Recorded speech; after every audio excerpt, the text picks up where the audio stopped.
So అలాగే నాగబాబు గారు ఒక తండ్రిగా చాలాసార్లు ఏమవుతుందంటే కూతురు కొంచెం పాష్ కల్చర్లో అలా ఫోటోలు గిటోలు పెడుతున్నప్పుడు ఆవిడ మీద కొంత ట్రోలింగ్ వస్తుంది. అది కూడా ఒక మామూలు వాళ్ళ మీద రాదు.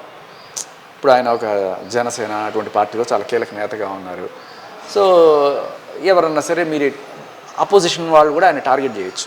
దొరికాడు రా ఈ అమ్మాయి ఎలా పెట్టింది ఒక ఫోటో, ఏం చేస్తాం, నీ కూతుర్ని ఎలా పెంచుతున్నావు, ఇది కరెక్టా, అది ఇది అని చెప్పి దొరికింది ఆయన వేసుకుందాం అనుకునే వాళ్ళు చాలామంది ఉంటారు.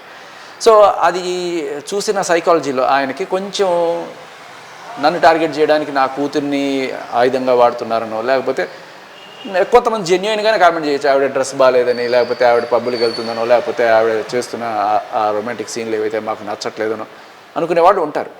బట్ అలాంటివి చూసినప్పుడు అది వాళ్ళ అభిప్రాయం అనుకుని వదిలేస్తామా, లేదు మీరు ఖచ్చితంగా మేము ఏం చేసినా మీరు మమ్మల్ని గౌరవించాలి అని చెప్పి మనం శాసించే స్థాయిలో ఉన్నాం కాబట్టి వాళ్ళని చేద్దాం. ఎవరైనా సరే ఇప్పుడు వాళ్ళ అమ్మాయి అండి ఆవిడ వేసుకునే బట్టలు బాగాలేదు, లేకపోతే ఆవిడ చేస్తున్న సీన్లు బాగాలేదు, ఇలా అనడానికిలో తప్పలేదు అంతవరకు. ఇంకా దారుణంగా బూతులు మాట్లాడాలంటూ నేను దానికి ఏ రకమైన ఎవరికి హక్కు లేదు. కానీ మీరు ఇలా కూడా మీ అభిప్రాయాన్ని చెప్పకూడదు అనే హక్కు ఈయనకు కూడా లేదు. ఎందుకంటే when you put it in a public form, ఇప్పుడు మీ ఇంట్లో మీరు వేసుకున్నా లేకపోతే ఆ సినిమా కోసం ఏం చేసినా కూడా ప్రాబ్లం లేదు. అది బయట ఒక పబ్లిక్ ఫారంలో పెట్టేసి ఒక వాల్ పోస్టర్ అంటించినా లేకపోతే ఇది చేసినప్పుడు ప్రతి ఒక్కరికి వాడి అభిప్రాయం చెప్పే హక్కు ఉంటుంది. బట్ అసలు మీరు అలా మాట్లాడే హక్కే లేదు, లేకపోతే అంటే కొట్టేస్తారా అలా మాట్లాడితే? నాకు డౌట్, ఇట్లా చిన్న చిన్న బట్టలు వేసుకుంటే వచ్చే నష్టం ఏంటి? నష్టం అలా మాట్లాడితే కూడా వచ్చే నష్టం ఏం లేదు. నేను అనేది వాళ్ళు వేసుకోమని నేను దాని గురించి నేనేం మాట్లాడట్లా.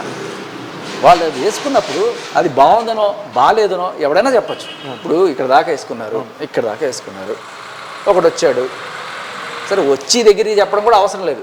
వేసుకొని మీరు ఏదో బయట ఒక వాల్ పోస్టర్ పెట్టాడో లేకపోతే ఒక ఫేస్బుక్లో పోస్ట్ పెట్టారు, కింద ఒకడు కామెంట్ పెడతాడు, ఓకే ఒకడు మీరు చాలా అందంగా ఉన్నారండి ఈ బట్టలు అని పెడతారు, ఇంకోడు మీ తొడలు చాలా బాగా కనబడుతున్నాయి చాలా అద్భుతంగా ఉన్నాయి అని పెడతాడు.